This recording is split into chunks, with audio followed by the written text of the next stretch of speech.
Olá, estudantes da primeira série! Nesse vídeo, nós vamos falar sobre ligações químicas. Por que estudar ligações químicas em biologia, sendo que seria um assunto de química? Porque você precisa compreender as ligações químicas, como que os átomos se comportam, para entender como que essas estruturas formam o nosso corpo e as substâncias que são importantes para o nosso dia a dia. Mas nós vamos dar só uma pincelada no conteúdo. Lá na disciplina de Química, vocês vão aprofundar esse conteúdo, tá? De ligações químicas. Então, vamos lá. Vocês sabem o que é isso, né? Todo mundo já viu essa imagem. É uma tabela periódica, a tabela periódica dos elementos. O que ela nos diz quando a gente olha para ela? Puxa, a gente consegue enxergar uns números e umas letras. Então, essas letras são o símbolo do elemento químico, o nome. Ele é organizado em famílias, em períodos, ele é organizado se é metal, se é não metal, semimetal, gases nobres, tem a série dos lantanídeos e dos actinídeos, ele mostra se a substância está em estado sólido, líquido ou gasoso, mostra o número atômico, mostra o número de massa, então tem muitas informações na tabela periódica, tá? E ela é muito importante para o nosso dia a dia. Mas como que eles funcionam, interagem esses elementos? Como que eles vão formar essas ligações químicas? Será que é de qualquer jeito? Não. As coisas na natureza são organizadas. Então, olha, aqui eu tenho exemplo de um copo com água, em estado líquido, e o gelo, estado gasoso. Olha só a diferença. Eu tenho um átomo de oxigênio, esse vermelhinho, e 2 de hidrogênio, azulzinho. No estado líquido, eles têm espaço entre eles, por isso que é líquido. No estado sólido, olha que diminui a temperatura, eles se unem, então eles ficam mais juntinhos, já faz o estado sólido. Então, uma coisa muito importante para a gente entender a ligação química é a regra do octeto. Olha, octeto lembra de 8. Então, por quê? Vamos ver. Qual é a regra? Qual que é o objetivo? Tornar as moléculas estáveis. Então, uma molécula instável, ela prejudica o organismo. Ela precisa estar estável.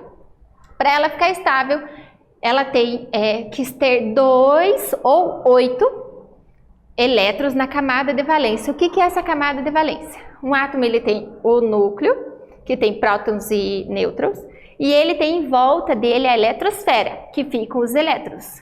Se ele tem 7 elétrons, ele fica instável. Então, ele precisa ganhar 1 para ficar com 8 e se estabilizar. Ou então 2, que é o caso do hidrogênio e do gás hélio, que ficam estáveis com 2.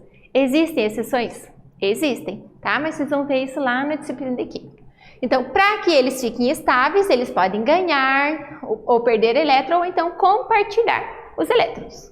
Então, ligação iônica acontece entre íons, cátions e ânions. Cátion é um íon que perdeu um elétron.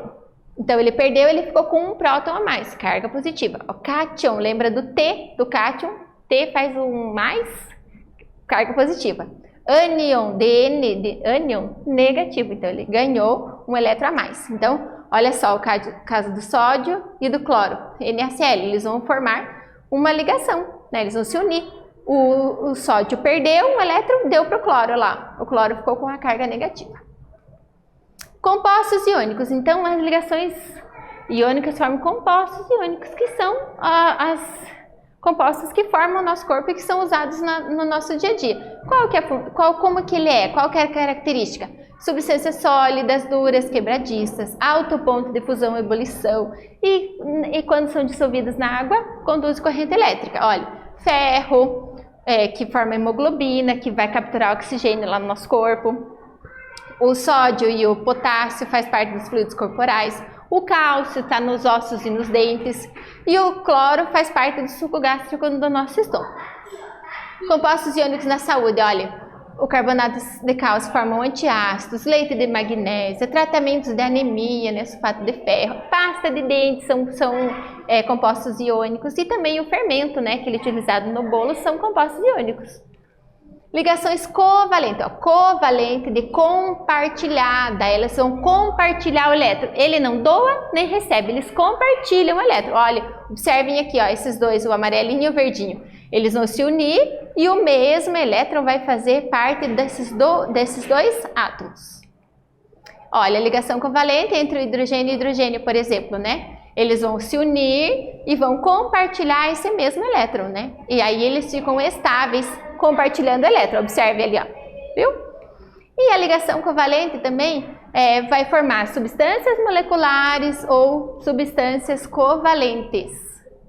Olha, e o que é a característica? Ponto de fusão e ebulição baixos, e eles vão formar moléculas estáveis que são encontradas no nosso dia a dia. Gás carbônico, a água, né? O oxigênio são compostos covalentes. E a ligação metálica é aquela que ocorre entre metais. O que é um metal? O que ele tem? Eles são brilhantes, maleáveis, dúcteis, né? São bom condutor térmico, bom condutor de corrente elétrica. Então, eles se unem e formam um mar de elétrons. Isso faz com que eles consigam formar corrente elétrica, por exemplo, né? E tem um alto ponto de fusão e de ebulição. Um exemplo de uma liga metálica é o ouro 18 quilates, 75% de ouro, 13% de prata e 12% de cobre. Nesse vídeo nós falamos sobre ligações químicas. Espero que vocês tenham gostado. Até breve!